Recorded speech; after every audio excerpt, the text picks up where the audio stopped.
you. Especially you Egyptian tagger. Word up. Without you, none of this would be possible though. Word up, come on. Because of you, a nigga can't walk no more. Yeah, Because of you, I ain't on the court no more. I go Because by of the you, name Tap. all I got is thoughts of war. Because of Like you, I did jazz, we cut don't it, even listen, talk that no shit more. is- Because of you, niggas can't walk no more. Because of you, I ain't on the court no more. Because of you, all I got is thoughts of war. Because of you, we don't even talk no more. Who shot me? Tell him my ass cousin. Thought the gun was on safety. No, it wasn't his own cousin. Up your apologies now. No love for you, what it's gotta be now.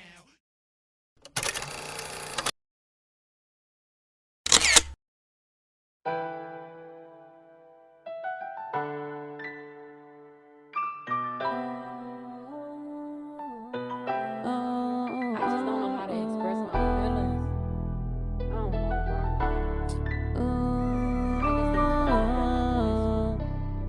Yeah. Look at me, does it look like I'm okay? Hustling by my lonely, trying to find a way. Okay, when this pain gon' stop. I'm from a city where every day nobody's job. Niggas rather flip a pack before they get a job, and bitches rather set you up and try to get you robbed. Hell no, I'm not okay. I watched my closest friend turn to a damn snake. Started losing me and when nobody choosing me, but still in love with Robbie after what he did to me. Thinking you gon' get away, we pull into your street. And how your so-called friends turn to your enemy. How you say you love me, but you turn around and steal from me. How you say you love me, but you turn around and steal from me. Hell no, I'm not okay. Hell no, I'm not okay. Alicia turn her life to the joke. Now I don't even want to sell no more drugs. R.I.P. Laundry, R.I.P. Fox, R.I.P. One when this pain gon' stop. Little kids dying when this pain gon' stop. Pray for my city when this pain gon' stop. Pray for my city, man, when this pain gon' stop. Pray for my city when this pain gon' stop. Nikki Baxter, am I okay? Yo, what's up, everybody? I want to welcome y'all back to Who Shot Your Hip Hop Saved Us. I have another special guest here today. She's like a special invited guest. Once she tell you her story, you're gonna understand why. She go by the name Mia, but I'm gonna let her fill y'all in on a little more stuff. And first question, I guess you could just tell the people your name and where you from. What's up, y'all? My name is Nia Money. I'm from Richmond, Virginia, the 804. And yeah. So, okay. So first of all, we this program is called Who Shot Your Hip Hop Saved Us. But I want you to tell your story of how you got in the wheelchair. It wasn't necessarily a shooting, but I did want you on here as being a female rapper in the wheelchair because the females are doing their thing right now. And I see you always on YouTube and on the gram doing your thing. And I really love your energy as far as the hip hop perspective. And the 50th anniversary of hip hop, we needed that on this program so people understand how the ladies coming in chairs right now and going hard. So first of all, you wasn't shot, but tell people how you ended up in a wheelchair. how my situation happened was I was on my way home. Long story short, it was raining and I dozed off when I jerked the wheel. I jerked it too hard, lost traction, and the car started spinning and I flew out the window. I woke up in the woods as a paraplegic. Wow. So, yeah. Wow, that's crazy. And what year was that? That was 2019, March 21st. Wow, 2019. That's 2020. No, 2020. 2020. Yep. I was 19. I turned 20 the next month. Wow, so that was like right when the pandemic was hitting and everything. Well, I couldn't have no visitors at the hospital. It was crazy. Wow, that's a lot to go through. I couldn't even imagine that because when I got injured, I was upstate in Burke rehab, and like people didn't come see me. Like, I couldn't imagine like nobody coming to see me and then having to keep away and the social distancing. That would have been tough.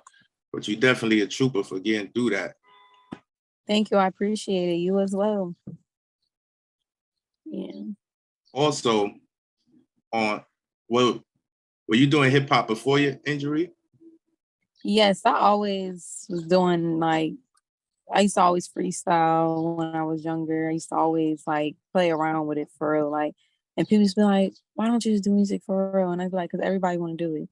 Yeah. No, I'm not gonna do it. But I used to always just freestyle. Like that was my favorite thing to do. I used to just out of nowhere, I used to have friends that used to do beats on the walls and stuff, and I'd just be the one bust out rapping every time. And then eventually, like I realized that's just my passion. Like that's just what I like to do. Like when I'm in a bad mood, the music, you feel me, brings me back. Like so, I've been doing it like really my whole life for real. Because even when I was younger, like I used to write little songs. Like they were like kiddie songs, but it was like little songs, you know, like I love you songs and stuff like that. Like, and who was your influences when you was younger?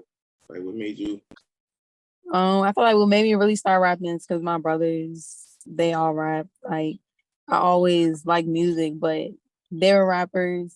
Not all of them, but two of them were rappers, and one was really pursuing it at the time, and it just really, you know, my dad used to be like, "You gonna be my singer?" I'd be like, "No, I'm be a rapper."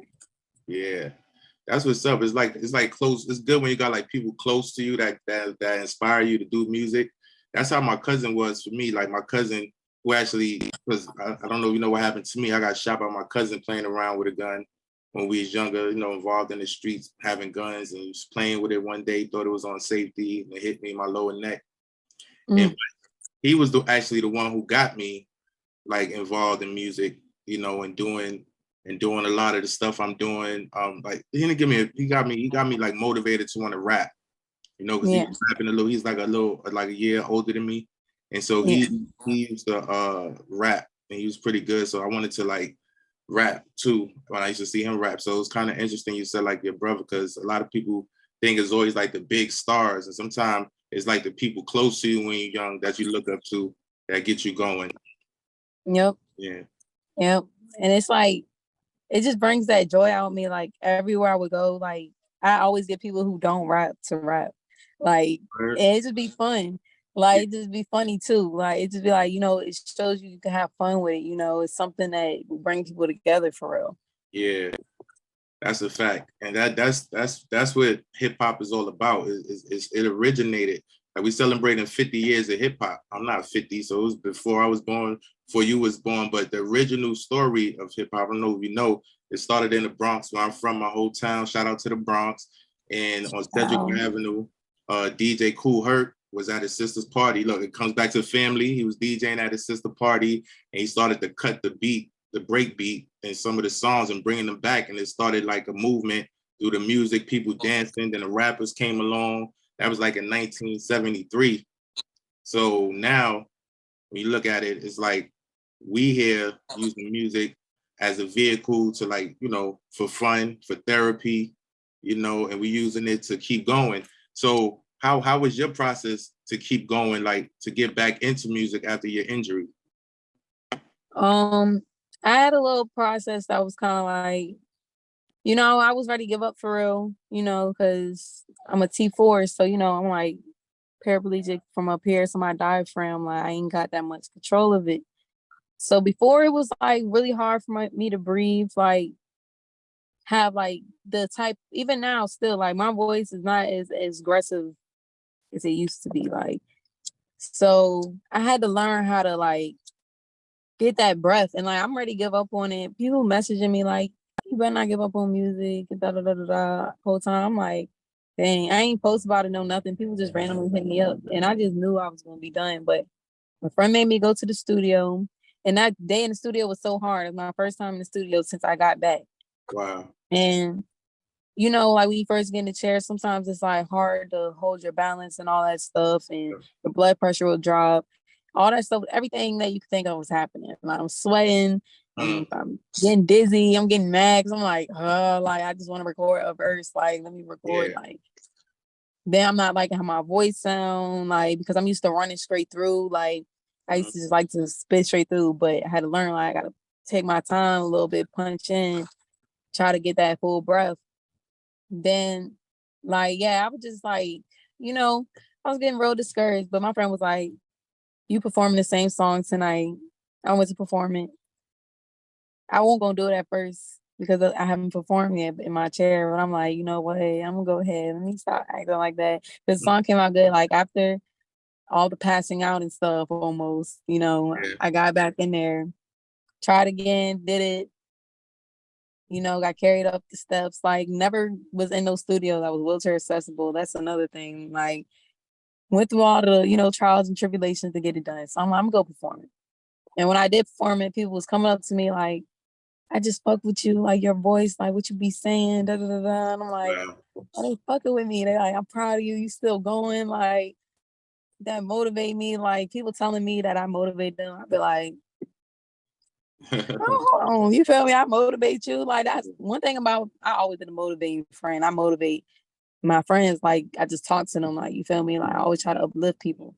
So the fact that I can, do that to people just through my music, and just me just being myself and presenting myself, that's just be like enough for me. So that made me want to do it more. I'm like, okay, I'm not ready to play no more. You feel me? Like I Yeah. learned how to put my pain in my music. People was saying like I can hear your elevation. Like I could tell that you're learning like how to put your life on your words. Like so I just started getting better and I just started, really just putting myself into my music and people just gravitating towards me as a person and my music. So it just was all lining up.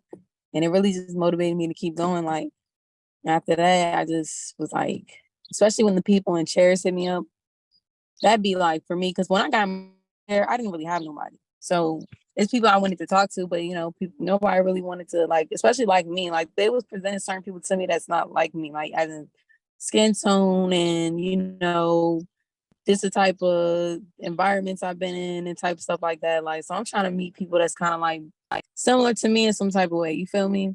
And I won't seeing or meeting nobody. But then once I learned it's so much more people out here, like, and they be hitting me up and they be wanting somebody to talk to that they can relate to. Like, and I can just give them some words or try to motivate them or give them some words of advice. Like, that just made me want to keep going even harder. Like, even days when I be feeling like I'm ready to give up, like, it's times that I have to wipe my tears before I go on the show and I just wipe them, go in there and just smile because it's like the journey is bigger than me itself. You feel me? Like, it's bigger than all of us, but I look at it now like I don't think being in a chair is a bad thing. I think I'm in a chair because God put me in this chair to help people, motivate people, and find some type of end goal to it, like that's gonna last. So that makes me just go harder. Yeah, I feel you on that. I feel everything you said because like I just was on the podcast yesterday too, and I said the same thing, like it's bigger than me. And as far as the physicality, I had the T2 injury. So I relate to everything you're saying. And this is back in 1999, but we didn't have any social media and stuff like that. And I remember not having the breath control and things like that and working through the craft. And I see that same message and that same similar story is in your story. And I'm thinking about how that connects to hip hop too, because it's like the vehicle, it's like a tool, it's like a conversation, it's the way we can it's like a language. You know what I mean? So it's like we speak in a different language. I never looked at rap like that at first. Yeah. I used to think it's nothing until people be like, "How do you do that?" Yeah. I'm like, "How do I do that? What do you mean?" Like, it's a language together. Yeah, and then especially when you're in a situation where you're reflecting it and not using it like as a crutch to put yourself down or to feel sorry for yourself, but you're actually using it to be like, look, I'm here.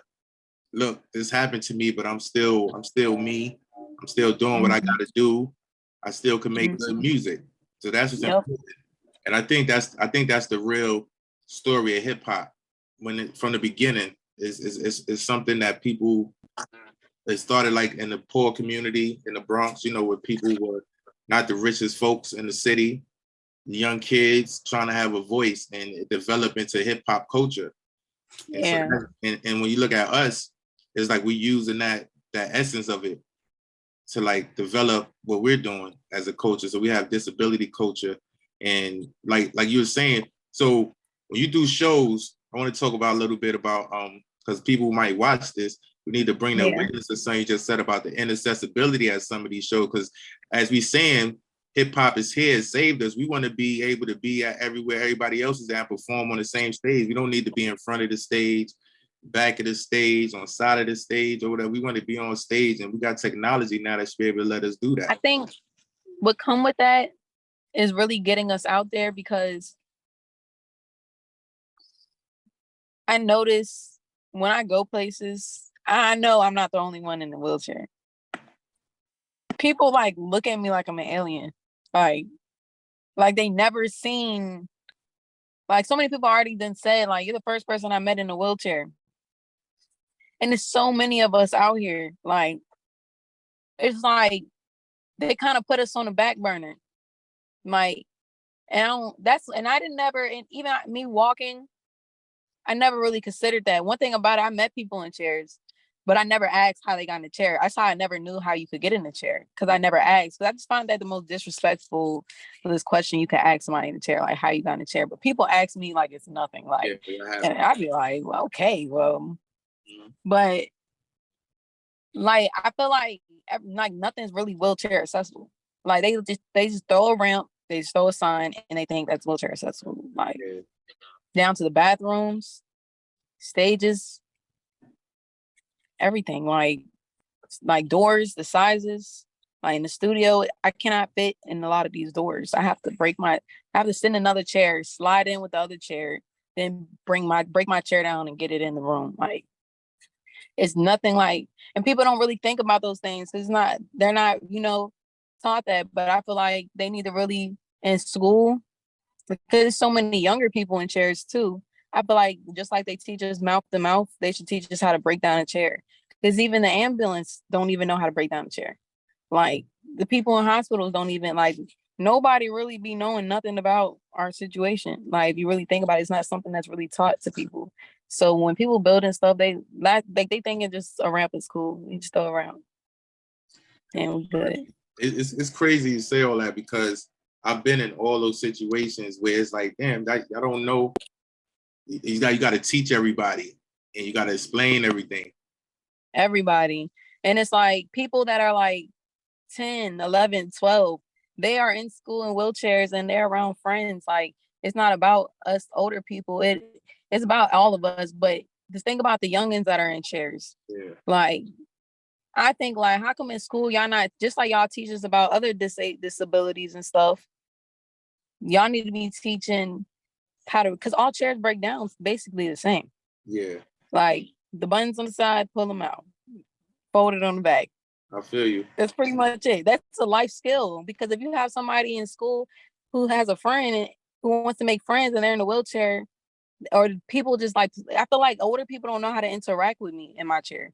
Like some people feel weird, like they don't know how to interact, and I don't think it's their fault. Like some people really just can't help but to stare because they're so like curious, and they never like, that's why I don't really get too offended no more, because I got to look at the outside in.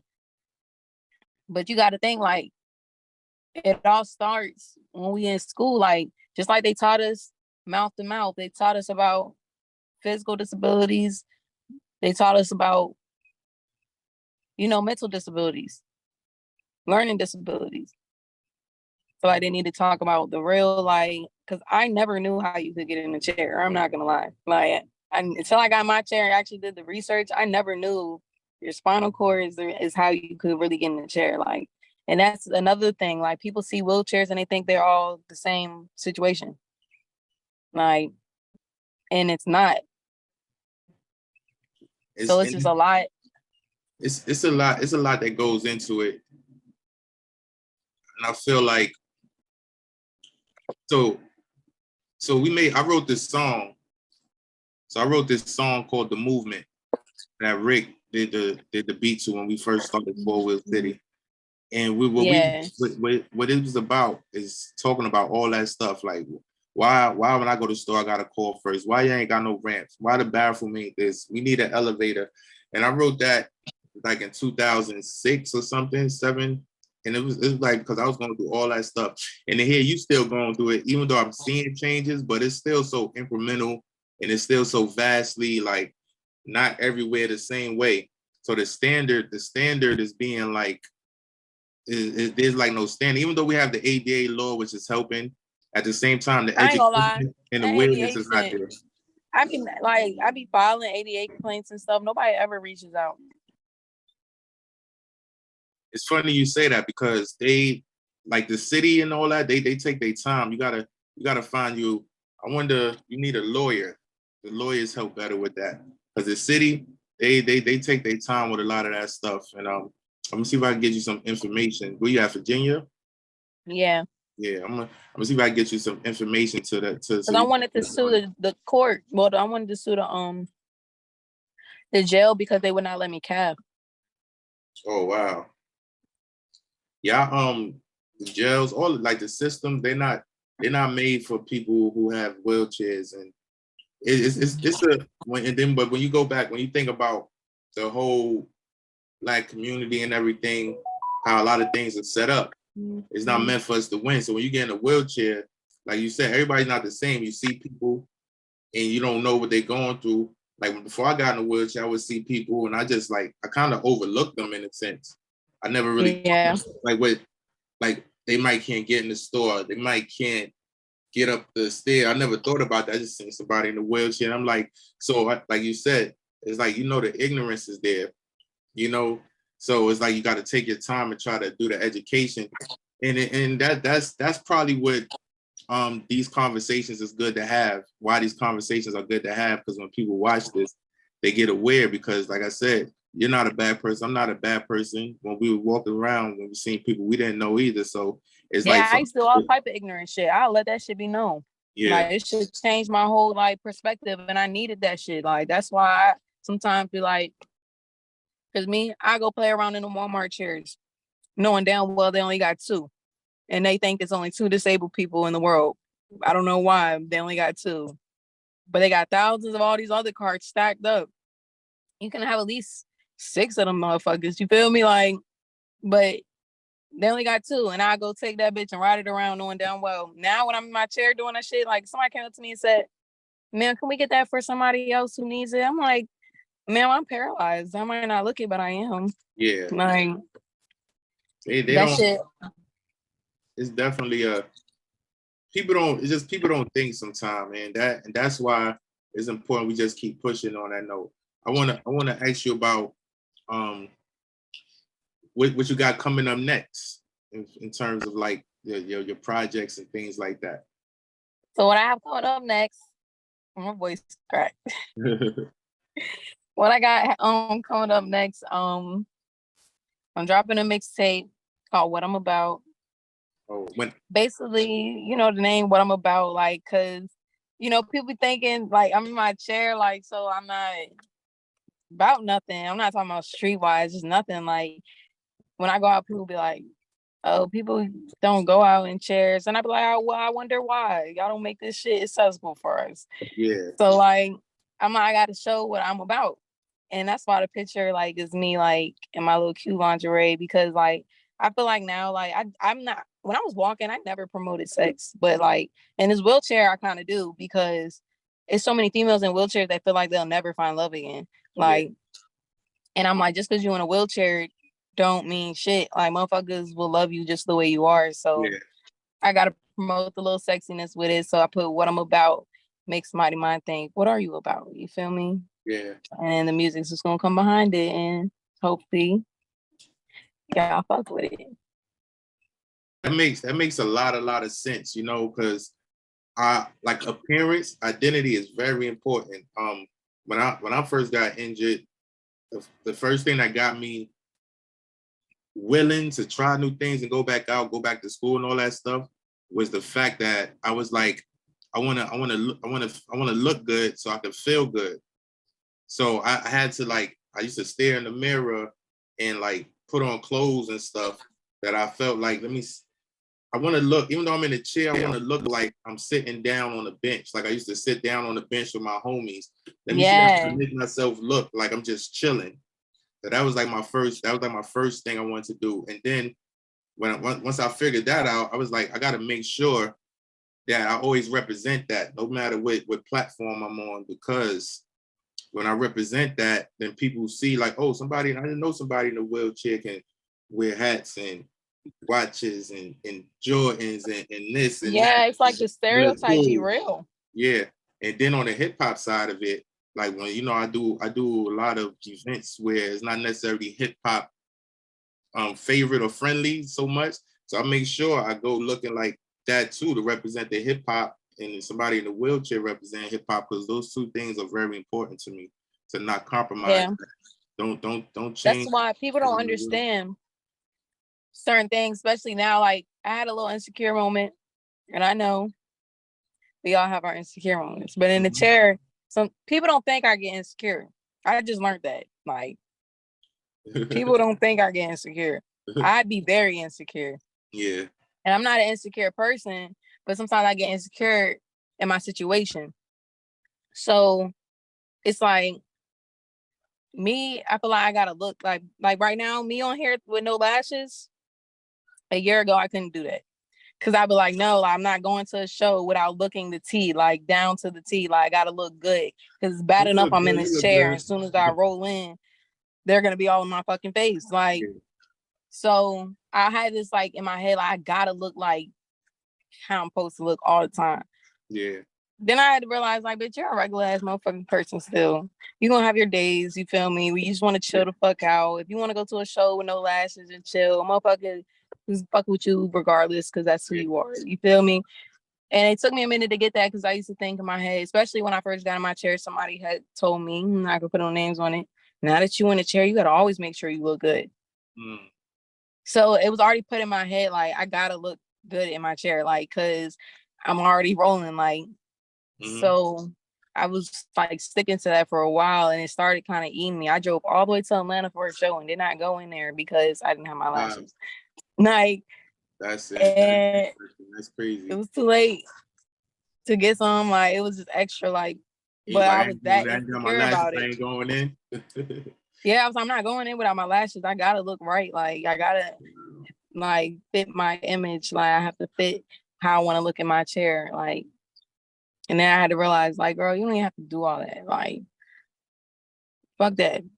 Like, you gotta look. Sometimes it's a learning process. Cause don't feel bad, because I'm still mad I didn't go to my prom when I first got early on in the chair. This was like 2000, and I was supposed to go to the prom, and I didn't go because I was like, I was only a year into the chair, and I was like, I ain't going because I ain't putting on no suit. How many words you gonna wear a suit? I ain't getting no limousine. How am I getting a limousine? I was like, I can't dance. I'm gonna go in there and dance. I was telling myself all these negative things, and now when I think back, I was like, man, you crazy. You was bugging. I missed the opportunity to have a good time. Yeah, that's me. Like, I be like, I don't want to do this and then the third, because I know. But certain things I don't do because I don't like doing things that I was really good at when I was walking. That's one thing I don't like doing. Still, like, was one of the things. I don't like bowling. I'm a competitive person too, so like I like to anything I ever did, I put my all into it. So like I don't want to bowl, I don't want to golf, like top golf, like because I can't do it the way I would do it. Like having to put the kitty a little ramp up, I'm not with that. Yeah, like I am not with that. I used to like I feel that way about basketball a little bit. You know, like I used to play basketball a certain way. And every time I be wanting to try it, but I'm like so competitive that every time I get the basketball in my hand, it's like I want to do like 3,000 moves, and it's like it stops me. It's like I can't figure it out. But then it comes to that competitive nature too. Like when I do it, I want to go hard. So it's like it's hard to like turn that off. And what's your sign? Our birthday is February 19th. Oh, that's the day. You're a Pisces. I think so. You're either Aquarius or a Pisces. Until I'm on the cusp. Yeah, because I never really know. Every time I go check, they be like, one thing say I'm a Pisces, next thing say I'm Aquarius, next thing say I'm in the middle. So I just believe you're Aquarius more than a Pisces. When your birthday? April 19th. I'm an Aries. Oh, April 19th. I got one of my good friends is in April too. But that 19th is a powerful number too. I heard that my whole life. Yeah, 19 is a powerful number. I'll be checking out the 19 keys. He'll be talking some stuff. If you ever notice, a lot of people in chairs injury, it's like their injury dates are close or their like birthdays are real close. Like, and I noticed that like being in the group with all the people in chairs, I'm like, go, how everybody's so close? Like our life day is all near each other's, or certain people life days on the same day. Like it is some crazy connection to that because even like when me and Rick met, he like lived on his 14th floor, the next building.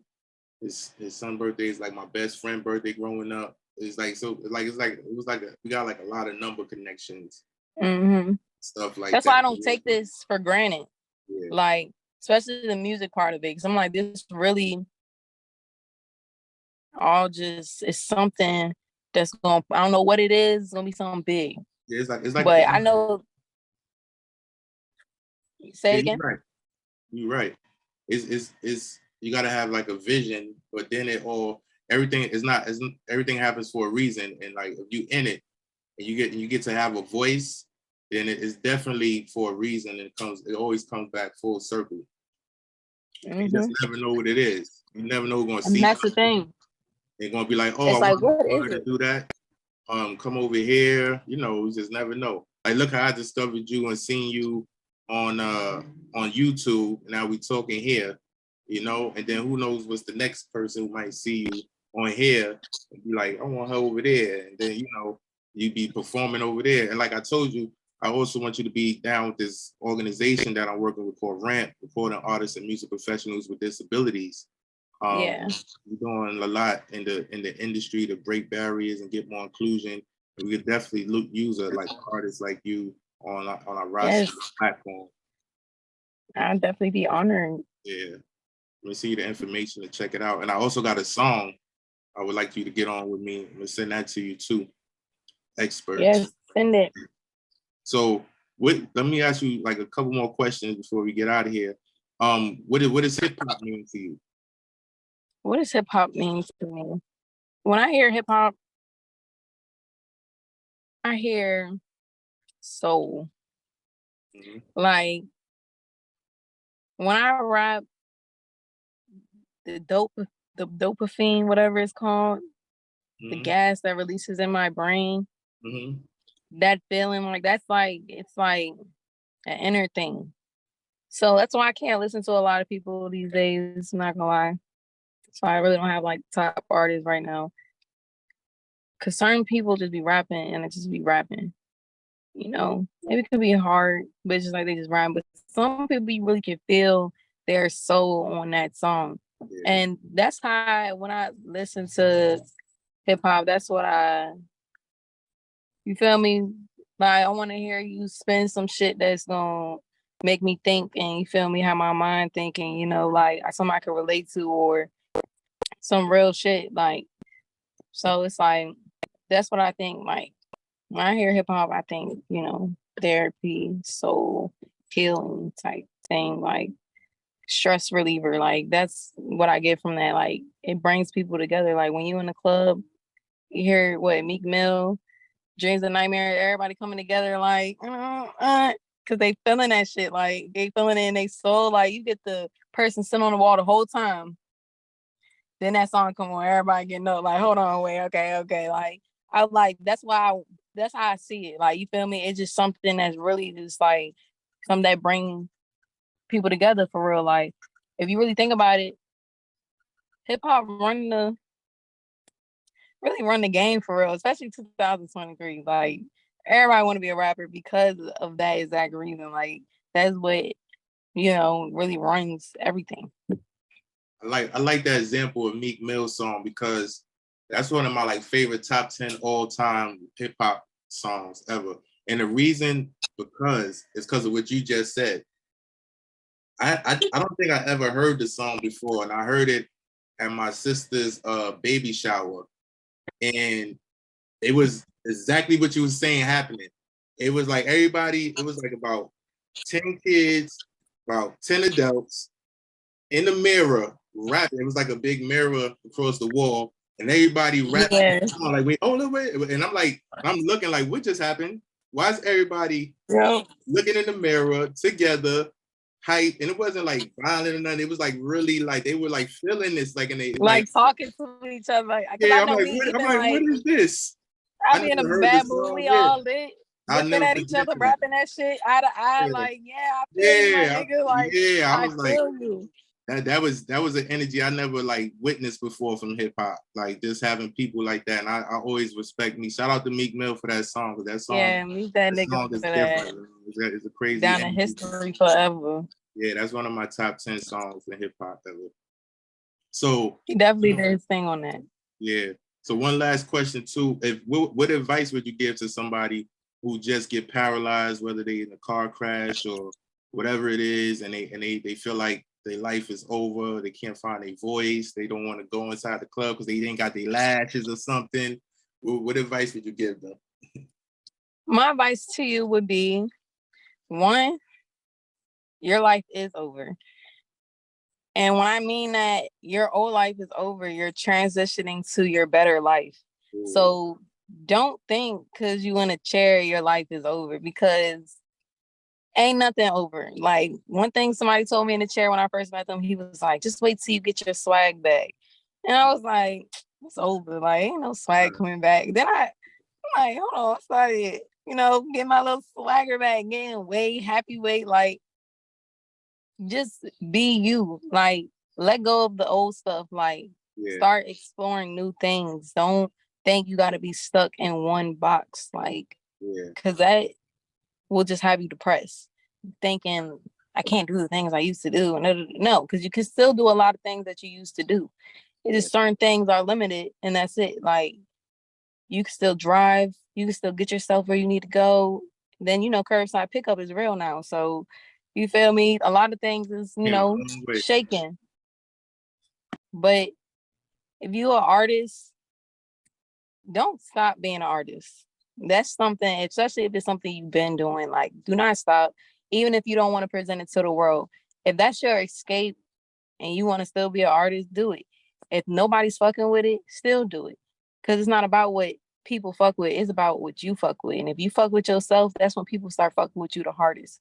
So always just be yourself. Don't feel like you gotta be someone else with your music. Just always put yourself into a song and keep going with that shit. What you do now determines what you're doing in 5 years later. So if you laying down depressed all day, therapy, they say you got to work through the pain. Sometimes that's really what it is mentally. You have to work through that mental pain. And I'm not saying work, like sometimes work is just getting up out the bed. Like, just going outside to get some fresh air. That's enough work right there. Instead of just sitting around and overthinking, get up, start, exercise your brain a little bit, cut off who you need to cut off, learn the lessons that God is going to be throwing to you, because we all got lessons in this chair. Well, anything we go through, we got lessons. And the best way to prosper is to learn those lessons. So don't give up and keep pushing, because, the wheelchair game ruling. Feel me? Forever. We will tide, for real. And don't think you're alone. That's another thing. Don't think you alone. We will tide. When I go to these different states, I'm always locking in with somebody else in a chair. And I love that. I said, we like a gang for real. Cause like, real shit, think about it. If I'm out of town and I don't have a catheter, like, and I know someone that, you feel me, I might need some real shit. Like, if we locked in as like will tide, cause don't nobody understand what we going through but us. Like, the people around us get a sight of it, but to really go through it, you gotta really be in this situation. Yeah, and it's important to have someone to talk to and know you're not alone. Yeah, definitely not. We locked in. Will tide. Will tides. 4 is up to that. You feel me? Forever rolling. So Mia Money, I really appreciate this. Thanks for checking in with the Who Shot Ya Hip Hop Saved Us. Even though you wasn't shot, you still rolling like us, and you still doing your thing, and you killing the hip hop game right now. So we're here to represent for the ladies, and let people know what it is, and really appreciate it. You know what it is. Yeah, and y'all be on the lookout for a mixtape. What's the name of it? What I'm about. Y'all definitely be on a mixtape. Be on the lookout for the mixtape. Yeah. It's dropping real soon, sometime this month or next month. But I really appreciate you reaching out to me, having me. Your vibe, you feel me? We're on, Zoom now, but soon we'll be locking in person because I am planning my trip to New York soon. Definitely. Try to do it while the weather is nice soon. Yeah, I'm trying because I'm not coming out there when it's cold. Yeah, I don't even like when it's cold. I mean, I do things, but if you catch it when the weather is like now, to do so much stuff and be outside and really enjoy the city, like what it looks like and feels like. Well, I go by the name of Professor X, and just catch you up on my story. It all started in Far Rockaway, Queens. One day I was at the bus stop, I heard Sucker MCs, and I was like, yo, this is nice. So I said, who is this? Who shot me? Tell him my cousin thought the gun was on safety. No, wasn't his own.